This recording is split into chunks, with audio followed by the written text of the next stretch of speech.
Maligayang pagbabalik mga kasolid, viral sa kasalukuyan at trainer sa pool sa camera, sinampal at pinipilit na lumaban ang kanyang boxer kahit hindi na kaya. Japanese monster Naoya Inoue nagbanta na at ang update sa announcement ng laban ng ating pangbatong si Alas, yan ang ating pag-uusapan. Para sa ating unang balita mga kasolid, kababayan nating si Bernard Torres nakalasap ng unang knockout sa kanyang naging laban sa alaga nga nitong si Bob Aroma.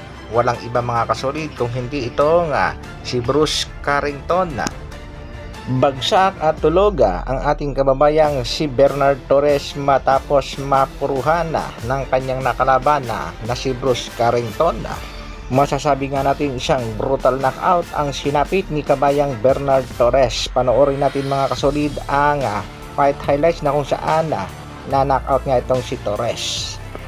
Kitang-kita natin dyan mga kasolid sa pool sa isang right hook sa pangatinamaan itong si Bernard Torres, kaya bawi na lang sa susunod na laban. Sa kasalukuyan nga ay umangat na ang kartada nitong si Bruce Carrington sa 11 wins, 7 knockouts, still undefeated. Samantalang si kabayang Torres 18 wins at meron ng 2 talo. Samantala, trending at viral ngayon itong trainer coach ng ating isang kababayan na kung saan sinampal nga niya, itinulak ang kanyang boxer matapos nung umayaw sa laban. Huling-huli nga ito sa camera at hindi nga ito isang magandang ehemplo para sa mga trainer. Dapat pinoprotektahan nila ang kanilang mga boxer. Ito nga ay naganap sa laban nitong si David Santissima kontra nga dito rin sa ating kababayang si Sandy Volante na tubong San Del Monte, Bulacan.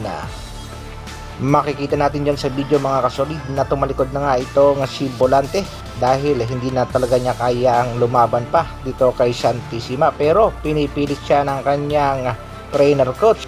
Naramdaman nga ng referee na hindi na kaya ng boksingero pang ituloy ang laban kung kaya itinigil niya na ang bakbakan. At pero dito nga mga kasolid, kitang-kitang hinampas ng tuwalya at sinampala nitong trainer coach. Hindi nga maganda ito mga kasolid. At para sa iyo, iho coach trainer, dapat protektahan mo at isipin mo ang seguridad ng iyong boksingero, hindi pang sariling kapakanan lamang. Alam mo na nga hindi kayang lumaban at pipilitin mo pa. Anong masasabi niyo mga kasolid? Tama ba ang ginawa nitong trainer coach nitong si Sandy Volante? Isang komento naman dyan. Sa kabilang balita naman mga kasolid, tuloy-tuloy na nga ang pag-aangas at sobrang tiwala nitong si Naoya Inoue sa kanyang power. Banat nga nitong Japanese monster mga kasolid, lahat ng kanyang makakalaban basta't kanyang natamaan ng isang solido, siguradong may paglalagyan at babagsak nga daw. Kung sa bagay, may lakas din naman talagang taglay itong Japanese monster, kaya lang medyo yumayabang na rin. Kitang-kita natin ang kanyang mga laban kontra nga dito kay Nonito Donaire Jr. 2 beses nga yan mga kasolid. Sa pangalawang laban nga ay hanggang second round lang ang tinagal ni Nonito, at sa laban naman itong Japanese monster kay Paul Butler, kitang-kita ginawang moving punching bag lang itong si Paul Butler. Isa rin sa mga biktima nitong Japanese monster ay itong si Stephen Fulton, ang former unified bantamweight champion na kung saan knockout din ang inabot ng Black American fighter. At sa huling laban nga nitong si Naoya Inoue kontra sa ating kabayang si Marlon Tapales, ganon din mga kasolid, knockout din ang inabot nitong si Tapales kung kaya't naging undisputed sa super bantamweight division itong Japanese monster. Banta ng hapon dito kay Luis Neri, ganon din ang sasapitin nitong Mexican bad boy sa kanilang magiging bakbakan sa Mayo nga yan mga kasolid.